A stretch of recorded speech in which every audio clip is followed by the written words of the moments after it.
Hello students, my self प्रीति बेरवा। जैसा कि आप लोगों को पता है कि हमारा फोटो केमिस्ट्री का चैप्टर चल रहा था, बीएससी पार्ट 3 का फिजिकल केमिस्ट्री का। पिछले लेक्चर में मैंने आप लोगों को जेबलोंस्की डायग्राम के बारे में बताया था। आज की वीडियो में आप लोग क्वांटम यील्ड के बारे में पढ़ोगे।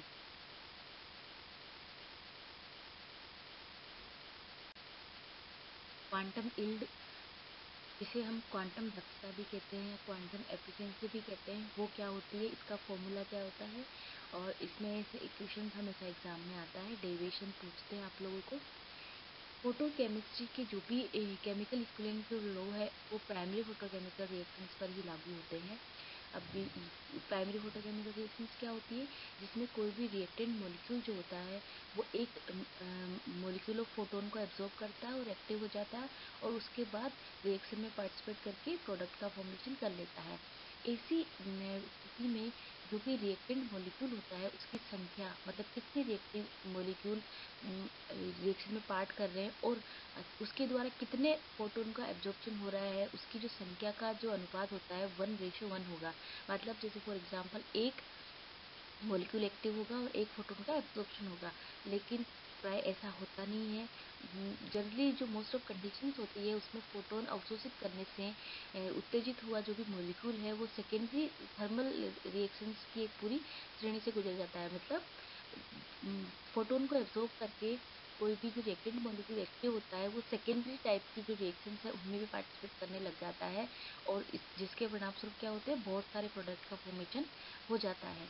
इन परिस्थितियों में जो भी रिएक्टेंट मॉलिक्यूल के नंबर और जो एब्जॉर्ब फोटोन है उसकी संख्या का अनुपात कई गुना बढ़ जाता है, जबकि अनुपात क्या होना चाहिए, 1:1 होना चाहिए। इसके विपरीत कुछ परिस्थितियों में फोटोन एब्जॉर्ब करने के बाद भी मॉलिक्यूल क्रिया नहीं कर पाते और इनएक्टिव हो जाते हैं। मतलब कुछ मॉलिक्यूल तो एक्टिव हो जाते हैं और कुछ मॉलिक्यूल जो है वो रिएक्शन में पार्टिसिपेट ही नहीं लेते, तो वो इनएक्टिव हो जाते हैं। इस स्थिति में जो भी रिएक्टिव मॉलिक्यूल है उनकी संख्या और एब्जॉर्ब फोटोन की संख्या का रेशियो जो है वो कम हो जाता है। उपयुक्त परिस्थितियों की व्याख्या करने के लिए क्वांटम यील्ड या क्वांटम एफिशिएंसी वर्ड का यूज किया जाता है। क्वांटम एफिशिएंसी क्या होती है, किसी भी फोटोकेमिकल रिएक्शन में एब्सॉर्ब एनर्जी के प्रत्येक क्वांटा से केमिकल रिएक्शन में भाग लेने वाले अणुओं की संख्या को क्या बोलते हैं, हम क्वांटम यील्ड या क्वांटम एफिशिएंसी बोलते हैं, और इसे हम फाई से डिनोट करते हैं। इसका फॉर्मूला क्या है, फाई इज इक्वल्स टू किसी दिए गए समय में क्रिया करने वाले अणुओं की संख्या अपॉन एब्जॉर्ब क्वांटा या एब्जॉर्ब फोटोन की संख्या। या इसे हम दूसरी तरह से भी कर सकते हैं, फाई इक्वल्स टू किसी दिए गए समय में क्रिया करने वाले मोलों की संख्या अपॉन उसी समय में अवशोषित आइंस्टीन की संख्या। या फिर इसे ऐसे भी लिख सकते हैं, केमिकल रिएक्शंस का वेग अपॉन अवशोषित आइंस्टीन की संख्या। फोटोकेमिकल रिएक्शंस में क्वांटम जो यील्ड है उसका जो वैल्यू होती है वो 0 से लेके 10⁶ तक हो सकती है। क्वांटम यील्ड में से एग्जाम में कैसे क्वेश्चंस आते हैं उसको देखिए। माना एक क्वेश्चन है, एक फोटोकेमिकल रिएक्शन जिसमें बी प्रोडक्ट सी में कन्वर्ट हो रहा है में 3600 एंगस्ट्रॉम पर 6.62 × 10⁷ अर्ग एनर्जी के अवशोषण से बी मतलब जो भी रिएक्टेंट मॉलिक्यूल है बी के 1 × 10⁻⁻ मोल क्या कर रहे हैं, रिएक्शन में पार्टिसिपेट कर रहे हैं, तो उसकी क्वांटम यील्ड क्या होगी। अब आप लोगों को पिछली स्लाइड में मैंने बताया क्वांटम यील्ड का फॉर्मूला क्या है, रिएक्शन में पार्टिसिपेट करने वाले मॉलिक्यूल्स की संख्या अपॉन उसके द्वारा कितने फोटोन या क्वांटा एब्सॉर्ब हो रहे हैं उनकी संख्या। अभिक्रिया करने वाले मोलों की संख्या कितनी है, 1 × 10⁻⁵ मोल।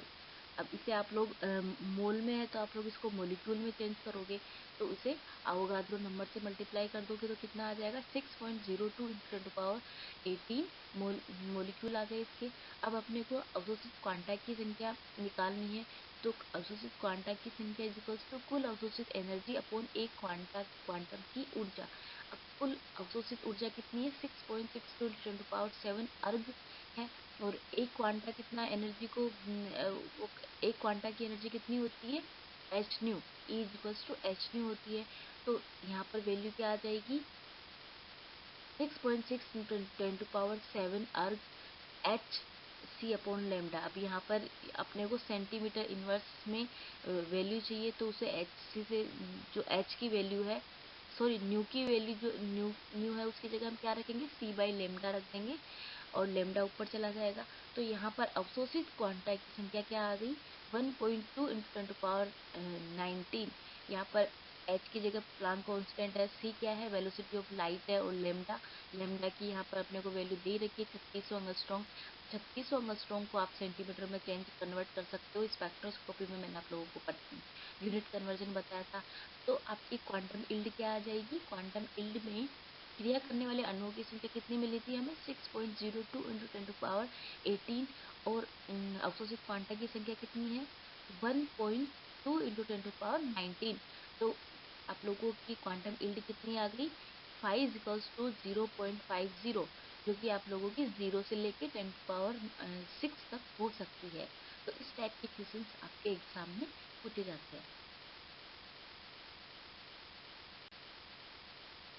क्वांटम इल्ड है उसको कौन कौन से फैक्टर्स अफेक्ट करते हैं उसके बारे में देखते हैं।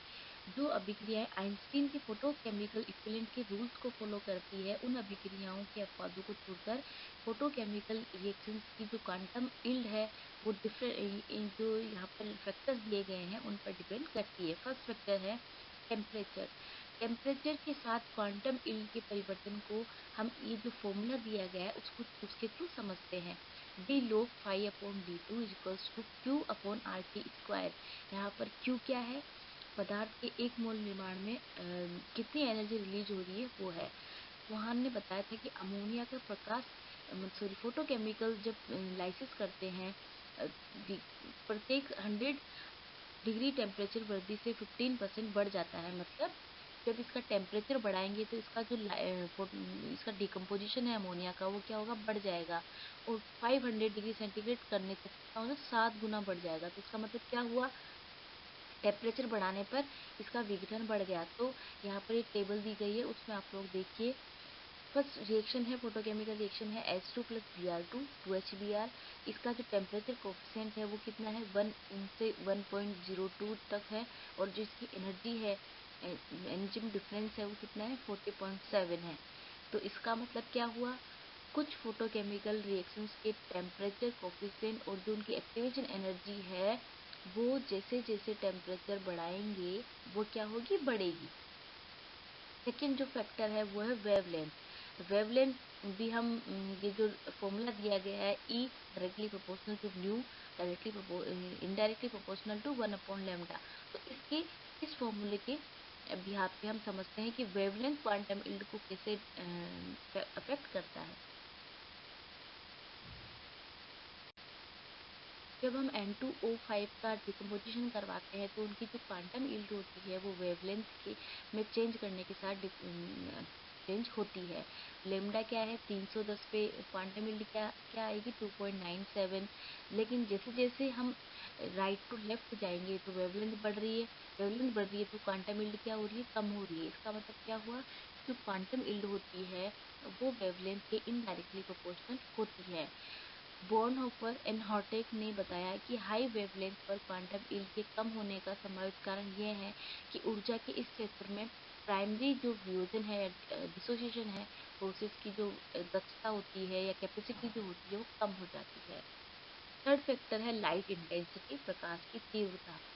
धार और उसके साथियों के द्वारा ये दर्शाया गया है कि जो प्रकाश की जो इंटेंसिटी है, मतलब लाइट इंटेंसिटी है, वो उसके घटने के साथ साथ किसी भी रिएक्शन की जो क्वांटम यील्ड है वो क्या होगी, बढ़ जाएगी। मतलब लाइट इंटेंसिटी और जो क्वांटम यील्ड है वो क्या होगी, एक दूसरे के इनडायरेक्टली प्रोपोर्शनल होगी। रेडिएशन की इंटेंसिटी को उपकरण के स्लिट को व्यवस्थित करके घटाया बढ़ाया जा सकता है। यहाँ पर ये एक फोटोकेमिकल रिएक्शन का जो वेग होता है, मतलब रेट होती है, वो इंटेंसिटी के डायरेक्टली प्रोपोर्शनल होती है। और फोटोकेमिकल रिएक्शंस की जो क्वांटम यील्ड होती है वो इंटेंसिटी के इनडायरेक्टली प्रोपोर्शनल होती है। फोर्थ जो फैक्टर है वो है इनर्ट गैस। जब किसी फोटोकेमिकल रिएक्शन में इनर्ट गैस की प्रेजेंस होती है तो उसकी जो क्वांटम यील्ड है वो बढ़ जाएगी। अब क्वांटम यील्ड क्यों बढ़ जाएगी, क्योंकि जो इनर्ट गैस की प्रेजेंस में क्या होगा, प्राइमरी जो भी चेन रिएक्शंस चल रही थी उनके मोलिक्यूल क्या हो जाएंगे, कोलिजन, उनके मोलिक्यूल का कोलिजन हो जाएगा। कोलिजन हो जाने से जो भी रिएक्शंस के जो स्टेप्स थे वो घट जाएंगे और उससे रिएक्शन में तेजी आ जाएगी। तो इस वजह से क्वांटम यील्ड में क्या हो जाएगी, वृद्धि हो जाएगी। अब क्वांटम यील्ड के अकॉर्डिंग फोटोकेमिकल रिएक्शंस को 3 भागों में बांटा गया है। फर्स्ट है हाई क्वांटम यील्ड रिएक्शंस। इसमें वो रिएक्शन शामिल होती है जिनकी जो क्वांटम यील्ड होती है वो एक से ज़्यादा होती है। फॉर एग्जांपल जैसे COCl2, CO plus Cl2, COCl2 का फॉर्मूला फॉर्मेशन हो रहा है, तो इसकी क्वांटम यील्ड कितनी है, 10⁻³ ये रिएक्शंस आप लोगों को याद करनी होगी, क्योंकि एग्जाम में आपसे पूछ सकते हैं कि हाई क्वांटम यील्ड रिएक्शंस के एग्जांपल्स बताइए। तो यहाँ पर ये 3 एग्जांपल्स है, इनकी जो क्वांटम यील्ड होती है वो 1 से हमेशा ज़्यादा होगी। सेकेंड टाइप की जो रिएक्शंस है वो है लो क्वांटम यील्ड रिएक्शन। इस टाइप की जो रिएक्शंस है उनमें क्वांटम यील्ड का मान हमेशा 1 से कम होगा, मतलब पॉइंट्स में होगा, 1 से कम ही होगा। तो इस टाइप की रिएक्शंस के एग्जांपल कौन से हैं, for example H2 plus Br2, 2HBr, 2NH3 मतलब अमोनिया का decomposition, CH3 COCH3, CO plus C2H6। तो इन रिएक्शंस में क्वांटम यील्ड का मान हमेशा कितना होगा, 1 से कम होगा। हर टाइप की वो रिएक्शंस है जिनमें क्वांटम यील्ड का मान कितना होगा, स्मॉल इंटीजर में हो, फॉर एग्जांपल 2, 3, 4 ऐसे हो। तो इन रिएक्शंस के एग्जांपल कौन कौन से हैं, 2HI H2 प्लस I2, तो इसका क्वांटम यील्ड की वैल्यू कितनी है, 2। तो इस टाइप की जो रिएक्शंस हैं उनमें क्वांटम यील्ड का मान क्या होगा, स्मॉल इंटीजर के फॉर्म में होगा, 2, 3, 4, 5 ऐसे होगा। अब जो आप लोगों ने पिछले स्लाइड में जो लो क्वांटम यील्ड और हाई क्वांटम यील्ड देखी है किसी भी रिएक्शन की, तो उनके पीछे रीजन क्या होता है, क्या रीजन है कि कुछ रिएक्शंस का क्वांटम यील्ड की वैल्यू कम है और कुछ की क्वांटम यील्ड की वैल्यू ज़्यादा है। फोटोकेमिकल रिएक्शंस में कभी बहुत कम क्वांटम यील्ड होती है तो कभी अधिक होती है। अब ऐसा क्यों होता है, इसके रीजंस का को हम पढ़ते हैं। फर्स्ट है प्राइमरी प्रोसेस। इस प्रोसेस में प्रत्येक जो मॉलिक्यूल होता है वो एक फोटोन या रेडिएशन को क्या करेगा, एब्जॉर्ब करके क्या हो जाएगा, एक्साइटेड हो जाएगा। माना हमने AB मॉलिक्यूल है, वो H2 फोटोन को एब्जॉर्ब करके क्या होगा, AB स्टार मतलब एक्साइट हो जाएगा। यह भी हो सकता है कि एक मॉलिक्यूल एनर्जी के एक क्वांटा या फोटोन को एब्जॉर्ब करके डिसोसिएट हो जाए और दो फ्री रेडिकल का फॉर्मेशन कर ले। AB मॉलिक्यूल है जो H फोटोन को एब्जॉर्ब करके डिसोसिएट हो जाएगा A प्लस B में, और दोनों क्या हो जाएंगे, फ्री रेडिकल का फॉर्मेशन बना लेंगे। तो प्राइमरी प्रोसेस में दो पॉसिबिलिटीज हो सकती है। अब सेकेंडरी प्रोसेस क्या है, सेकेंडरी प्रोसेस में जो ये एक्साइटेड मॉलिक्यूल है या एटम है या फ्री रेडिकल है वो भाग लेंगे। सेकेंडरी प्रोसेस में लाइट की कोई भी अनिवार्यता नहीं होती, मतलब जो लाइट की जो प्रेजेंस है वो प्राइमरी प्रोसेस में ही होती है, और जो सेकेंडरी प्रोसेस है वो अंधेरे में भी हो सकती है। इस प्रोसेस में आगे से आगे कई रिएक्टिव मॉलिक्यूल जो है वो अभिक्रिया में पार्टिसिपेट करते हैं। इसी के परिणाम स्वरूप अभिक्रिया की जो क्वांटम यील्ड है वो कम भी हो सकती है और हाई भी हो सकती है। क्वांटम यील्ड की कमी या अधिकता दोनों की स्थितियों के लिए केवल सेकेंडरी प्रोसेस ही उत्तरदायी होता है, प्राइमरी प्रोसेस इसके लिए कोई उत्तरदायी नहीं होता है। तो आप लोगों को ये याद करना है कि अगर किसी रिएक्शन की क्वांटम यील्ड कम है और किसी रिएक्शन की ज़्यादा है तो उसमें उसका रीजन क्या होगा, ज़रूर उसके सेकेंडरी प्रोसेस में कुछ ना कुछ हुआ है, इस वजह से उसकी क्वांटम यील्ड में डिफरेंस है।